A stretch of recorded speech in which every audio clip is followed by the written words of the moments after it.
Yeah, Ko, you're a little weird, but that's okay, because I just got done watching season 2, episode 12 of Call the Night, and I really liked this episode.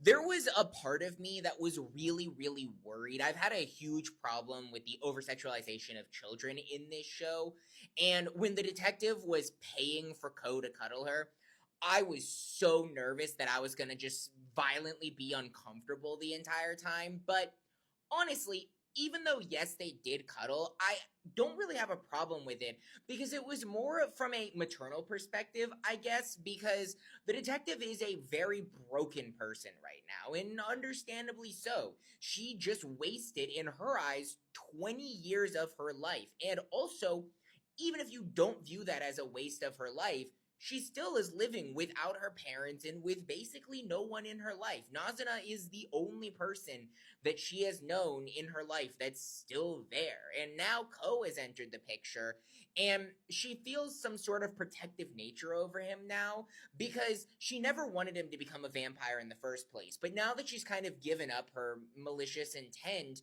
she feels terrible for the actions that she did. She feels so much remorse, and that's why she gets drunk. That's why she loses herself. I mean, it's a normal response to this fucked up situation.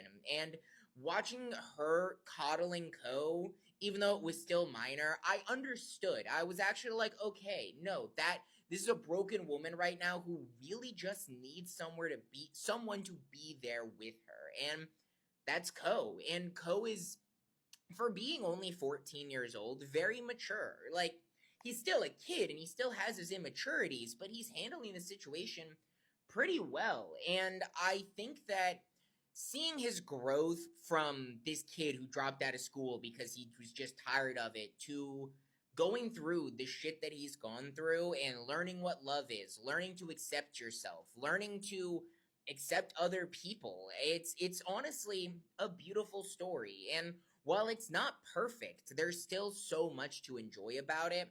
I loved the whole Nazuna feeling embarrassed about kissing Ko because it's not a huge deal in reality, but that is something special to people. Like, public displays of affection is not for everyone. Displays of affection in general come harder for people just based on their natural love language. And for Nazuna, she's embarrassed, but not because she has the feelings for Ko, obviously, just because she doesn't know how to deal with them. And she's still discovering that for herself. So she wants to discover that in private with the person that she's learning to care about. And I personally think that's a really beautiful thing, but let me know your thoughts in the comments and drop a like, drop a follow, and as always, stay nerdy.